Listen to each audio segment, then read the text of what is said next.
Top quality और consistent performance के लिए सिर्फ सिल्वर पंप नाम याद रखना। વારમાં કનુ દેસાઈ રાજ્યના નાણાં પ્રધાન કે જેઓ ગુજરાતનું વર્ષ 2025-26નું બજેટ રજૂ કરશે। આ બજેટમાં જે પ્રકારે મુખ્યપ્રધાને થોડીવાર પહેલાં મીડિયા સાથેની વાતચીતમાં કહ્યું કે મધ્યમ વર્ગ માટે હિતકારી આ બજેટ હશે, કલ્યાણકારી આ બજેટ હશે। ત્યારે જોવાનું એ રહેશે કે મધ્યમ વર્ગ માટે શું કોઈ મોટી જાહેરાતો જોવા મળે છે કે કેમ। કેન્દ્રીય બજેટમાં જે પ્રકારે આવકવેરાના સ્લેબમાં જે ફેરફાર કરવામાં આવ્યો તેને લઈને ચોક્કસપણે મધ્યમ વર્ગ તરફથી ખુશી વ્યક્ત કરવામાં આવી હતી। ત્યારે ગુજરાતના બજેટમાં સૌથી વધુ રકમની ફાળવણી કયા વિભાગ માટે થાય છે, શિક્ષણને લઈને શું કોઈ નવી જાહેરાતો થાય છે કે કેમ, રોજગારીનું સર્જન કરતા નવા જાહેરાતોની સંભાવના કેટલી તે સમય કહેશે। આજે વર્ષ 2025-26 માટે પોતાનું બજેટ છે તે જાહેર કરશે। સીધા દ્રશ્યો છે તે આપ જોઈ શકો છો। નાણામંત્રી કનુભાઈ દેસાઈ છે તે અહીંયા આવી ચૂક્યા છે અને જે ખાસ કરીને નાણાં વિભાગના જે અધિકારીઓ છે, નાણાં સચિવ ટી નટરાજન અને જીએસટીના કમિશનર છે અહીંયા આવી ચૂક્યા છે। ખાસ કરીને જે લાલ પોથી છે, જે નાણાં સચિવ છે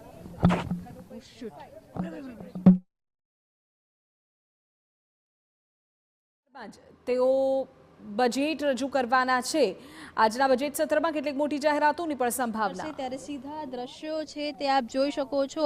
નાણામંત્રી કનુભાઈ દેસાઈ છે તે આવી ચૂક્યા છે અને નાણામંત્રી કનુભાઈ દેસાઈ સાથે જે નાણાં વિભાગના અધિકારીઓ છે તે ઉપસ્થિત છે। ખાસ કરીને જે ટી નટરાજન નાણાં સચિવ છે તે ઉપસ્થિત છે। તેની સાથે જ જે તમામ જે અધિકારીઓ છે, જીએસટી કમિશનર છે તે ઉપસ્થિત છે। લાલ પોથીની અંદર આજે જે બજેટ છે, બજેટ લઈને નાણામંત્રી છે તે આવી રહ્યા છે। આ લાલ પોથીની જો વાત કરવામાં આવે તો બજેટનું જે ભાષણ છે તે આ લાલ પોથીમાં છે। તેની અંદર આદિજાતિ સંસ્કૃતિની ઓળખ, સમાન વરલી પેઇન્ટિંગ અને કચ્છની જે ભાતીગળ કલા છે તે અંકિત કરવામાં આવી છે। ભારતના રાષ્ટ્રીય ચિહ્ન સ્વરૂપ અશોક સ્તંભ છે તેને પણ દર્શાવવામાં આવ્યું છે। આઝાદીના અમૃત મહોત્સવ માટેનું જે આદિવાસી અને કચ્છી સમાજની આગવી ઓળખ છે તેનાથી જે સમગ્ર જે પોથી છે, લાલ પોથી છે તે બનાવવામાં આવી છે।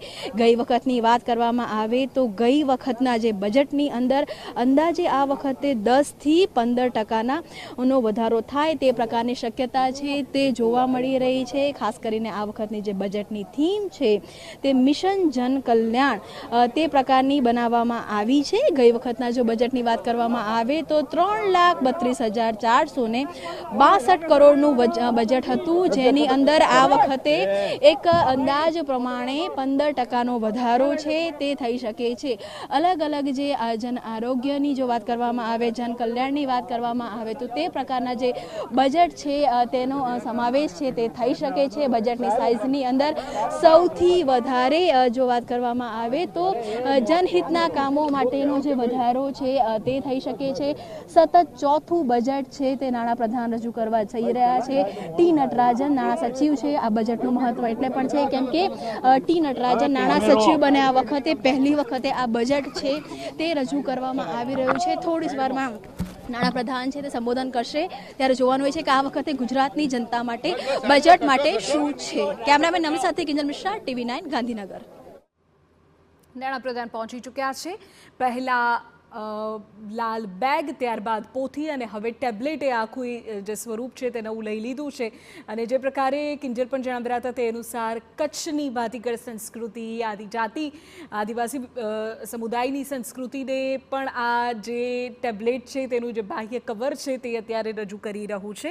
આપણે કહી દઈએ કે અત્યાર સુધીમાં ગુજરાતમાં સૌથી વધુ બજેટ રજૂ કરવાનો રેકોર્ડ કોઈના નામે નોંધાયો હોય તો એ વજુભાઈવાળાના નામે નોંધાયેલો છે। લગભગ 18 વખત તેમણે કોન્સ્ટન્ટ બજેટ રજૂ કર્યું હતું। પહેલું બજેટ ગુજરાતનું 1960માં વર્ષમાં રજૂ થયું હતું, જ્યારે ગુજરાત અને મહારાષ્ટ્રમાંથી બે અલગ અલગ રાજ્યો બન્યા, ગુજરાતની સ્થાપના થઈ અને એ સમયે મેમાં ગુજરાતની સ્થાપના થઈ એટલે એ સમયનું બજેટ જે હતું એ વર્ષના અંતમાં હતું અને આજે ગુજરાતનું બજેટ રજૂ થવા જઈ રહ્યું છે।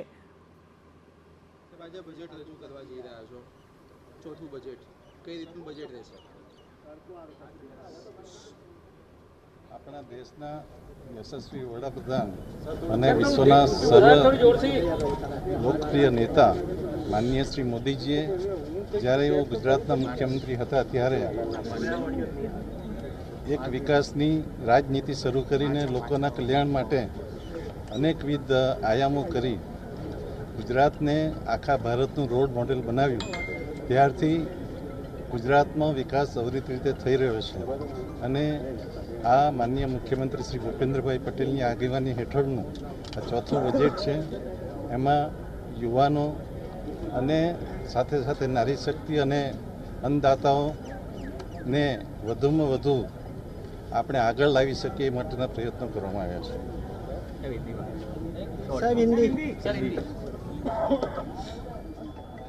देश के यशस्वी पंत प्रधान माननीय मोदी जी ने गुजरात का विकास के लिए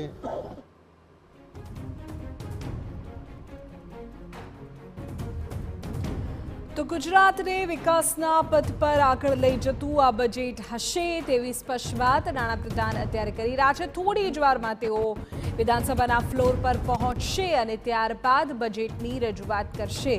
યુવાનો નારી શક્તિને આગળ લાવવાનો પ્રયાસ આ બજેટ થકી કરવામાં આવ્યો છે તેવું નાણાપ્રધાને કહ્યું. અને કેન્દ્રીય બજેટમાં પણ જ્ઞાન પર ફોકસ કરવામાં આવ્યું હતું, જેમાં ગરીબ, યુવાઓ, એગ્રીકલ્ચર અને નારી. ત્યારે જોવાનું એ રહેશે કે ગુજરાતમાં પણ શું આ જ તમામ મુદ્દાઓને આગળ વધારવા માટે બજેટમાં કોઈ વિશેષ જોગવાઈઓ હશે કે કેમ. થોડી વાર બાદ બજેટ રજૂ કરવામાં આવશે અને નાણાપ્રધાને જે પ્રકાર કહ્યું યુવાનો અને નારી શક્તિને આગળ લાવવાના પ્રયત્નો આ બજેટમાં કરાયા છે. આરોગ્ય, પ્રવાસન અને શિક્ષણને પણ પ્રોત્સાહન આપતું આ બજેટ ગુજરાતનું બજેટ કે જે રજૂ થવા જઈ રહ્યું છે. ઉલ્લેખનીય છે કે થોડી જ વારમાં આજે બજેટ રજૂ થશે. ગત વર્ષની જો વાત કરવામાં આવે તો 3,32,000 કરોડથી વધુનું બજેટ હતું. આ વખતે તેમાં 10થી 15% જેટલા વધારાની સંભાવનાઓ વ્યક્ત થઈ રહી છે. ત્યારે ગુજરાતના બજેટમાં કનુ દેસાઈના ચોથા આ બજેટ સ્પીચમાં આખરે ગુજરાતની જનતાને શું મળે છે તે થોડી વારમાં સ્પષ્ટ થઈ જશે. કઈ નવી જાહેરાતો થશે, કયા વિભાગ માટે થશે, કયા વર્ગ માટે થશે અને તેનો લાભ કેટલો પહોંચશે, આ તમામ મુદ્દાઓ આવનારા સમયમાં જોવા ખૂબ મહત્વપૂર્ણ બની જશે. જે પ્રકારે તેમણે વાત કરી કે આરોગ્ય, પ્રવાસન અને શિક્ષણને પ્રોત્સાહન અપાશે. શિક્ષણને લઈને વારંવાર ગુજરાતની સરકારની સામે સતત સવાલો વિપક્ષ તરફથી કરવામાં આવે છે, ત્યારે તેના માટે કેટલી ફાળવણી કરવામાં આવે છે તે જોવું રહેશે. આ સિવાય આરોગ્યને લઈને શું કોઈ નવી જાહેરાતો થશે કે કેમ તે પણ થોડી વારમાં સ્પષ્ટ